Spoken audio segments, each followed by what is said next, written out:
Hoy nos sumergimos en unas ideas que, la verdad, pueden resultar, bueno, un poco incómodas. Vivimos como saturados de información, ¿no? De opiniones, de cosas que pasan. Totalmente. Pero, ¿significa eso que realmente experimentamos más? Vamos a explorar justo eso, los conceptos de experiencia y alteridad, basándonos en un texto de Carlos Escliar y Jorge La Rosa. Unos pensadores que le dan una vuelta interesante al tema. Sí, es un análisis que pone un poco en jaque nuestra relación actual con el saber, con el vivir. La misión hoy es, pues, desgranar qué entienden ellos por experiencia de verdad.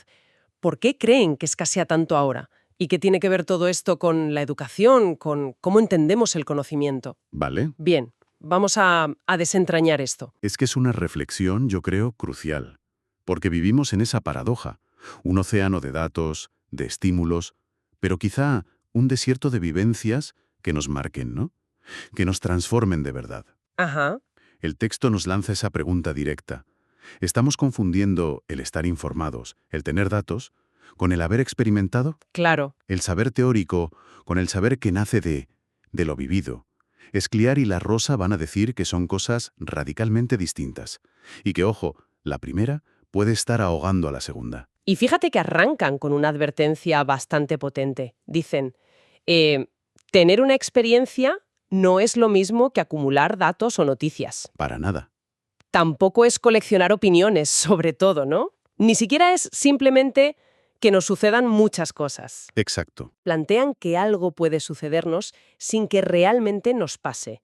O sea, sin que nos atraviese, sin que nos modifique. Critican mucho esta cultura de, bueno, de la inmediatez, Sí, del consumo rápido de información, de la opinión al segundo. Casi parece que no hay tiempo, ¿verdad? Ni espacio para que algo repose y nos cale. precisamente. La definición que proponen, aunque suena sencilla, es muy profunda.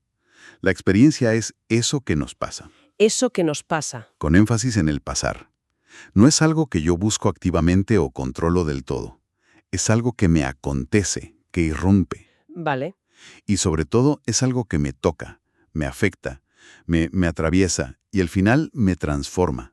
No es un mero registro mental, un dato más. No es una línea más en el currículum, digamos. No, es un evento que modifica al sujeto que lo vive, de alguna manera. Ese pasar suena fundamental.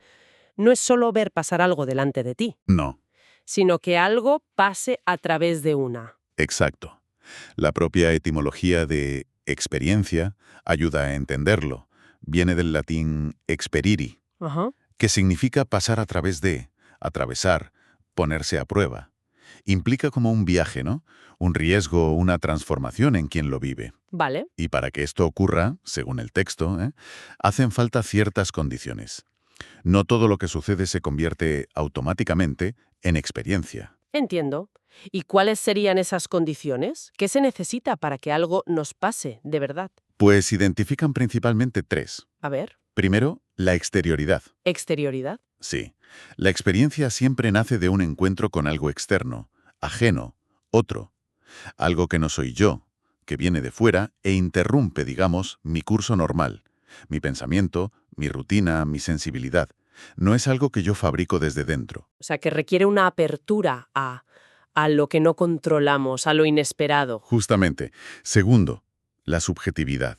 No basta con que ocurra algo fuera. Claro. Se necesita un sujeto que esté ahí, presente, implicado, dispuesto a ser afectado, a ser modificado por eso que pasa. No un observador neutral. Exacto. No alguien que toma notas desde la barrera, sino alguien que se deja tocar, interpelar. Y tercero, el paso o la transformación. La huella que deja. Eso es. La experiencia auténtica deja una marca, nos cambia de alguna manera, nos forma o incluso nos deforma un poco. Y no es algo instantáneo que olvidas al momento. Requiere tiempo, elaboración, asimilarlo. Deja un pozo. Entendido. Exterioridad, subjetividad implicada y transformación. ¿Vale? Y si comparamos esto con la información, ahí el contraste es brutal, ¿no? Totalmente. La información nos llueve. Es veloz, a menudo fragmentada y casi siempre llega ya.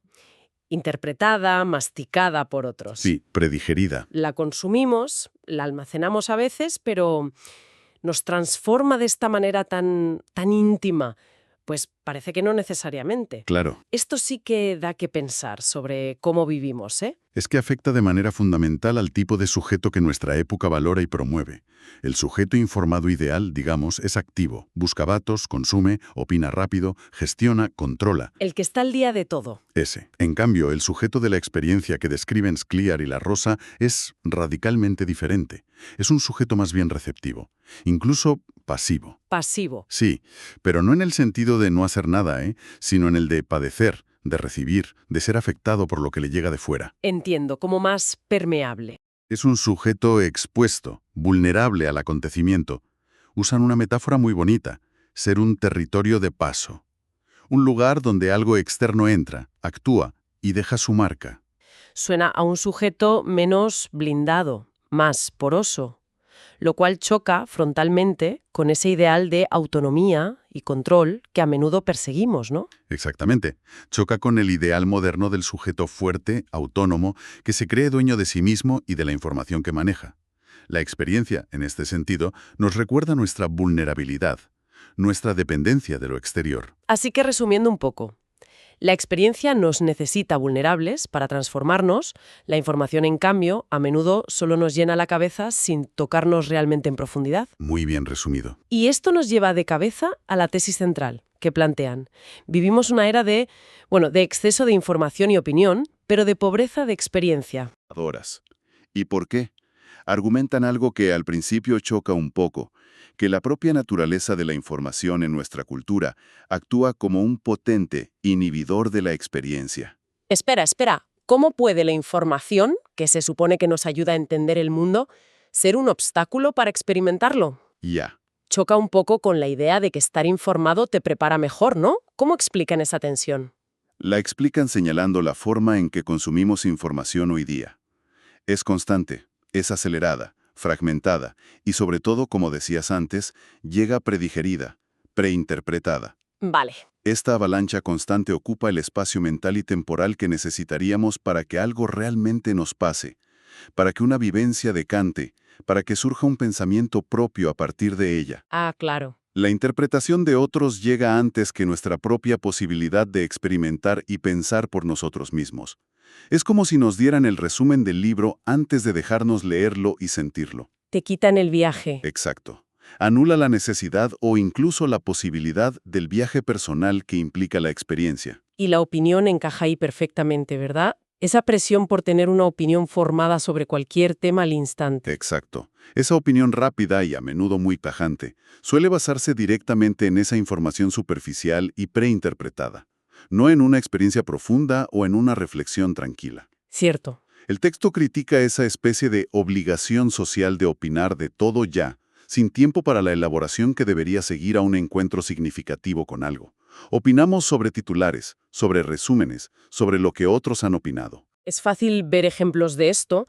Pensemos en la diferencia abismal entre leer, 20 artículos sobre la crisis climática, con todos sus datos y gráficos, ¿Sí? y pasar una semana con una comunidad cuya forma de vida está siendo, devastada por la sequía o el deshielo. Un ejemplo perfecto. La información te da el qué, las causas, las proyecciones, pero estar allí, escuchar, sentir la atmósfera, eso te conecta con el cómo se siente. Te puede cambiar la perspectiva de una forma que ningún informe consigue. Sin duda. O conocer las estadísticas de la emigración versus sentarte a escuchar, sin prisas, la historia de vida de una persona que ha cruzado fronteras buscando un futuro. Justo. La información nos ofrece el mapa conceptual, digamos. La experiencia es poner el pie en el territorio y dejar que ese territorio te marque. Entonces, esta sobreabundancia de información y opinión funciona casi como un escudo protector. ¿Contra quién? Sospechoso. Contra la propia experiencia. Sí. Fíjate qué curioso. Según esta perspectiva, esa lógica nos vuelve progresivamente inmunes. Inmunes a lo inesperado, a lo diferente, a lo otro.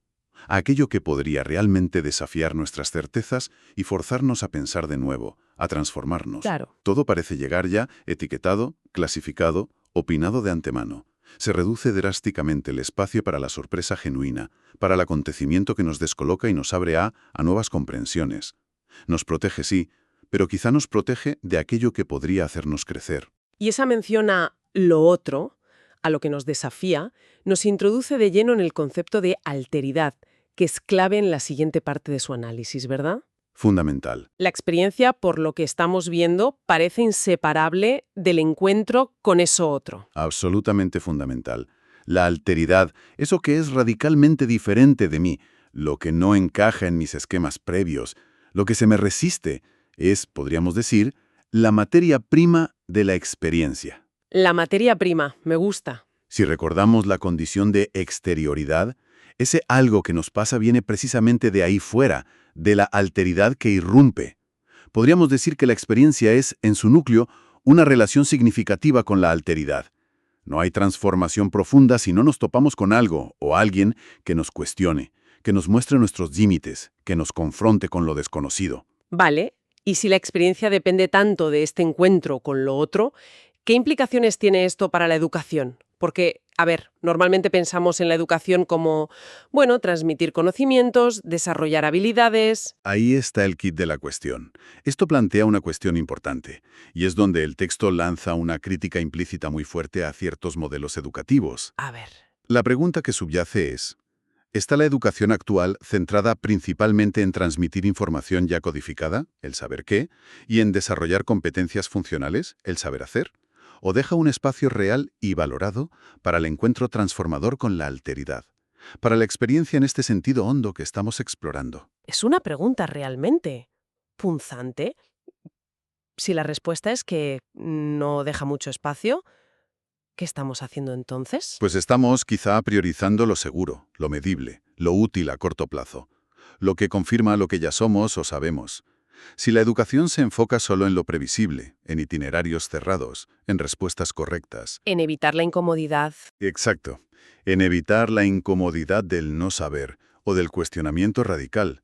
Entonces, según Escliar y La Rosa, podría estar bloqueando la posibilidad misma de una experiencia educativa genuina. Claro. Porque esa experiencia siempre conlleva una dosis de incertidumbre, de descontrol, de salida de la zona de confort intelectual y existencial. O sea que abrazar esta idea de la experiencia en la educación significaría aceptar y hasta buscar una cierta dosis de incertidumbre, de incomodidad. No suena muy eficiente según los estándares actuales, ¿eh? No lo es, si por eficiencia entendemos producir resultados estandarizados rápidamente. Pero si entendemos la educación como un proceso de formación humana integral, de apertura al mundo y a los otros, entonces esa aparente ineficiencia es precisamente su valor. La propuesta implícita es pensar la educación también como un espacio de exposición. Exposición. Sí. Exponerse. Exponerse a textos complejos que resisten la comprensión fácil, a ideas que nos desafían, a preguntas sin respuesta única, a encuentros con perspectivas radicalmente distintas. No solo adquirir herramientas, sino cultivar una sensibilidad hacia lo otro. Entonces, ¿qué significa todo esto para cómo podríamos pensar el aprendizaje, ya sea dentro o fuera de las aulas? ¿Significa valorar no solo la adquisición, sino la transformación, no? Exacto. Significa repensar un poco los fines. Quizás el objetivo no sea solo acumular capital cultural o habilidades para el empleo, sino también cultivar una cierta disposición a ser afectado, a ser transformado por el conocimiento, por el arte, por el encuentro con los demás. Una educación que valore más la pregunta, quizás. Una educación que valore la pregunta tanto o más que la respuesta. Sí, la duda tanto como la certeza. El proceso de elaboración personal tanto como el producto final que se puede evaluar. Recapitulando entonces, nos quedamos con esta distinción tan potente que nos regalan Escliar y La Rosa, la experiencia como ese acontecimiento singular, que viene de fuera, que nos atraviesa y nos transforma subjetivamente. Eso es. Frente a la información como acumulación, a menudo impersonal, rápida y, como decíamos, preinterpretada. Y con esa imagen de un sujeto de la experiencia que necesita ser receptivo, poroso, incluso vulnerable, para que algo le pase de verdad. Justo. Si conectamos esto con el panorama general, en una sociedad que rinde culto a la acción constante, a la productividad visible, a la información instantánea y a la opinión contundente. Sí. Esta defensa de la experiencia, que reclama pasividad receptiva, tiempo de elaboración y que acepta la transformación y la incertidumbre, es casi un acto de resistencia. Es profundamente contracultural. Totalmente. Nos invita a reconocer y valorar otro tipo de saber.